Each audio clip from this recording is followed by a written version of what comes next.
안녕하세요. 서울차원치과 이은영 원장입니다. 오늘은 우리 어린아이들, 영유아기의 아이들의 구강건강관리 그리고 치아관리에 대해서 이야기해 볼 거예요. 전 연령대에 걸쳐서 영유아들에게 적용할 수 있는 칫솔이나 치약 선택 같은 전반적인 이야기들 먼저 들려드리고요. 특정 시기별로 중요한 관리 포인트들을 찝어서 설명드릴 거예요. 자, 그럼 우리 아이들의 칫솔 치약은 언제부터 사용하면 될까요? 치아가 하나라도 났다면 아이들이 너무 아기 같아도 치아에는 칫솔을 사용해서 닦기를 권유해드립니다.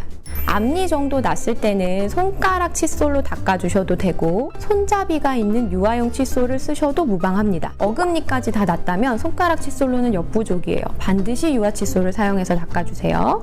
치아는 나고 나서 2-3년 동안 굉장히 취약해요. 단단하게 강화되는데 2-3년 정도 걸리기 때문에 그 사이에 충치가 잘 생기거나 삭을 수 있습니다. 물리적인 힘을 이용해서 붙어있는 이물질들을 적극적으로 제거하는 칫솔 사용이 반드시 필요한데요. 치약도 마찬가지입니다. 불소가 치아를 강화하는 데 굉장히 큰 도움을 주고 충치 세균으로부터 치아를 보호해주는 역할이 커서 불소가 반드시 함유된 치약을 사용하시길 권유드려요. 불소 반점 안 생길 거고요. 삼키더라도 몸에 전혀 이상이 없는 정도입니다. 보호자분들이 걱정하시면 치약 한 통을 한 번에 다 짜서 먹지 않는 이상 몸에는 전혀 이상 없다고 말씀드려요. 자, 그럼 어떤 칫솔, 어떤 치약을 사용해야 하는지 구체적으로 알아볼까요? 칫솔은 엄마 엄지 손톱만한 것을 고르면 좋다고 말씀드려요. 한 2cm 내외 정도가 될 것 같습니다. 극세모 혹은 탄성모 이런 모질 자체보다는 저는 모가 부드럽더라도 긴밀하고 촘촘하게 모여있는 것을 추천드립니다. 그래야 칫솔에 힘이 있어요.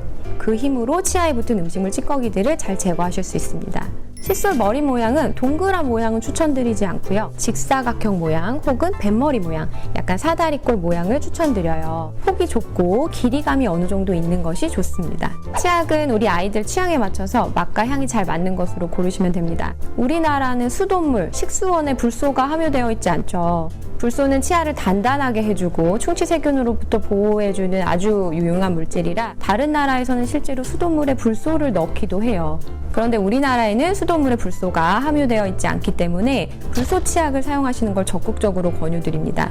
불소가 1000ppm 함유되어 있는 것이 보통이고 평균이에요. 이 치약을 사용해 주시면 되고요. 혹시나 불소가 많이 들은 것 같은데 아이가 배치 못해서 고민이시다, 그 점이 걱정된다 하시면 750에서 500ppm 정도의 불소 함유 치약 정도는 사용해 주시는 것이 좋습니다. 36개월 이전까지는 쌀 한 톨, 36개월 이후에는 완두콩 크기만큼 사용하라고 말씀드리는데 쌀 한 톨은 치아에 아주 얇게 훑듯이 라고 말씀드렸었어요. 자, 이제 입술질 방법에 대해서 살펴볼 텐데요. 뒷부분 연령별 구강관리법에서 조금 더 자세하게 설명드리겠지만 양치할 때 가장 중요한 원칙 먼저 살펴보겠습니다. 치아의 모든 면을 20번 이상 닦는 것을 목표로 하시면 돼요. 최소한 20번입니다. 저는 아이 양치시킬 때 되게 빠르게 닦거든요. 1초에 2-3번 정도 왔다 갔다 할 수 있더라고요. 그래서 이렇게 부위별로 1, 2, 3, 4 쭉 세면서 10까지 세면 모든 부위를 20번 이상씩 닦으실 수 있어요. 씹는 면도 닦고 볼 쪽 면도 닦고 치아 안쪽도 쓸어내듯이 닦아주세요. 양치질은 식사나 간식 드시고 나서 매번 해주시는 게 좋긴 하지만 현실적으로 6살 아이 엄마인 제가 봤을 때도 불가능해 보이고요. 하루에 2회 이상을 목표로 해주시고 밤에 자기 전에 반드시 해주시면 좋을 것 같아요. 그리고 밤에 자기 전에는 아주 꼼꼼히 치실까지 병행해주세요. 24개월까지 혹은 30개월까지는 아이를 앞으로 앉혀서 양손을 고정해서 잡아주고 앉혀서 잡고 이렇게 양치를 해주시거나 아니면 눕혀서 양치를 해주시면 돼요. 서서 마주보고 칫솔질을 하면 도망가는 포지션이라 양치가 잘 되지 않거나 위험할 수 있습니다. 칫솔에 찔려서 아플 수 있어요. 양치하다 보면 아이 입에서 실제로 피가 나기도 하고 그럼 굉장히 당황스럽죠. 그렇지만 개의치 마셔야 합니다. 양치해주다가 칫솔이나 어떤 다른 기구 때문에 잇몸이나 볼이 찔려서 피가 날 수도 있고 아니면 구내염이라든지 다른 상처가 날 수도 있기 때문에 아이 입안을 잘 살펴보셔야 하고 실제로 상처가 있다면 그 부위는 피해서 양치질 해주시는 게 맞는데요. 그런데 피가 나는 대부분의 이유는 양치질이 잘 안 돼서 잇몸의 염증으로 고름이 나오듯이 피가 스며져 나오는 것이라 그 부분에 음식물이 낀 것은 없는지 잘 살펴보시고 오히려 피가 나는 부위는 양치를 더 신경 써서 해주셔야 해요. 그리고 중요한 점은 보호자가 어른이 양치를 해줘야 한다는 점인데요. 우리 스케일링 하러 오시는 어른 환자들도 만나보면 양치가 안 된 부분들이 구석구석 있거든요. 그럼 이 부분은 양치가 안 됐어요 라는 말도 들어보셨을 거예요. 어른이 직접 하는 양치질도 잘 안 될 때가 있는데 하물며 어린아이가 혼자서 양치할 때는 양치질이 잘 되기가 어렵겠죠. 그래서 교과서적으로도 만 10세까지는 보호자가 어른이 양치를 해주는 것이 좋다고 나와 있습니다. 치실 사용에 대해서도 말씀드릴게요. 아이들은 사이충치가 잘 생겨서 치실 사용을 꼭 하시길 추천드립니다. 손으로 감아 쓰는 어른 치실을 사용하셔도 되고 손잡이가 달린 어린이용 치실 사용하셔도 됩니다. 다만 아이들은 어른들보다는 치아 사이가 조금 벌어져 있기 때문에 어른 치실 중에서 왁스 코팅이 되어 있지 않은 되게 얇은 치실이 있어요. 그런 치실은 추천드리지 않고 코팅이 되어 있는 어느 정도 두께감이 있는 치실을 사용하시는 걸 권유드리고요. 그렇지만 저도 저희 아이 치실 사용하는 것이 굉장히 어려운데요. 손으로 감아서 하는 치실은 구강 내에 들어가기가 좀 어렵죠. 그래서 저도 결국에는 손잡이가 달린 아이용 치실을 사용하고 있습니다.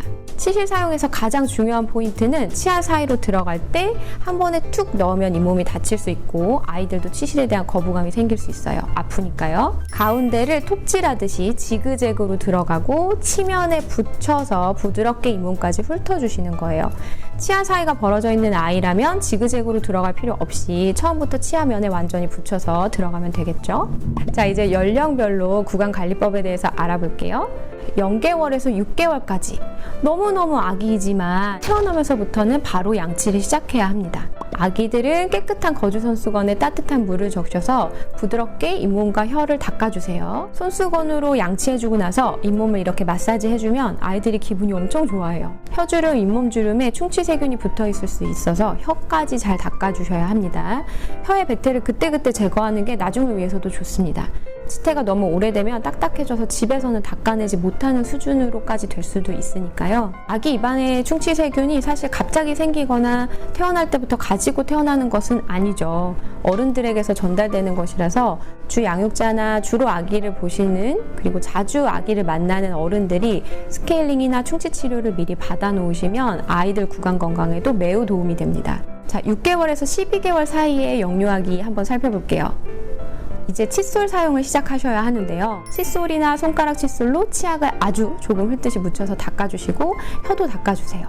치약을 뱉을 수 없는 아기니까 치약이 묻힌 칫솔로 닦아주시고 나서 물 묻힌 거주로 치약기를 닦아내준다고 생각하시고 거주손수건으로 마지막에 한번 닦아주시는 단계를 거쳐주세요. 혀는 거주로 닦아주셔도 돼요. 밤중 수유를 점차 줄여가고 젖병 물고 잠드는 습관을 고치는 시기입니다.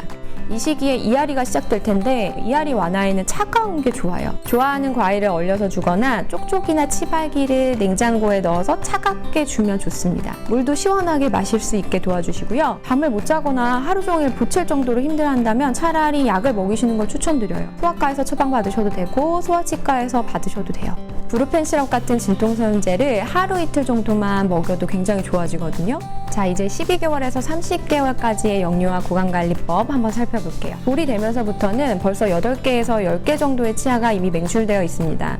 우리나라의 공식적인 구강검진 시작은 18개월부터지만 치아가 이미 그 정도 났기 때문에 12개월부터는 소아치과에 가셔서 구강검진을 시작하시길 추천드려요. 이 시기에 가장 중요한 점은 밤중 수유가 완벽하게 끊어져 있어야 하고 젖병이나 쪽쪽이 사용을 더 이상 하지 않아야 한다는 점입니다. 낮잠을 잘 때도 우유를 먹으면서 잠들지 않게 해주세요. 젖병이나 쪽쪽이를 끊는 것이 힘들다면 위쪽을 아예 잘라내서 공기 구멍을 아주 크게 쭉쭉 빠는 느낌이 안 들도록 해주시면 아이들이 더 이상 찾지 않을 거예요. 12개월에서 18개월 사이에 치과에 한번 가셔서 불소 도포를 처음으로 시작해주시고 꾸준히 3, 4개월에 한 번씩 불소를 도포하면서 아이도 치과와 친해질 수 있는 기회를 만들어주세요. 네, 오늘은 영유아기 구강관리법에 대해서 말씀드렸어요. 제가 이렇게 자세하게 설명을 드렸지만 사실 실질적으로 실천하는 것은 또 다른 문제라고 생각해요. 6살 아이 엄마인 저도 굉장히 어려운 부분이거든요. 그 대신 늘 이렇게 꾸준히 관리하려는 노력, 아이와 함께 구강 습관, 좋은 치아 건강 습관을 가지려고 하는 노력만으로도 충분히 잘하고 계시고 있다고 얘기하고 싶습니다. 시청해주셔서 감사합니다. 그럼 안녕!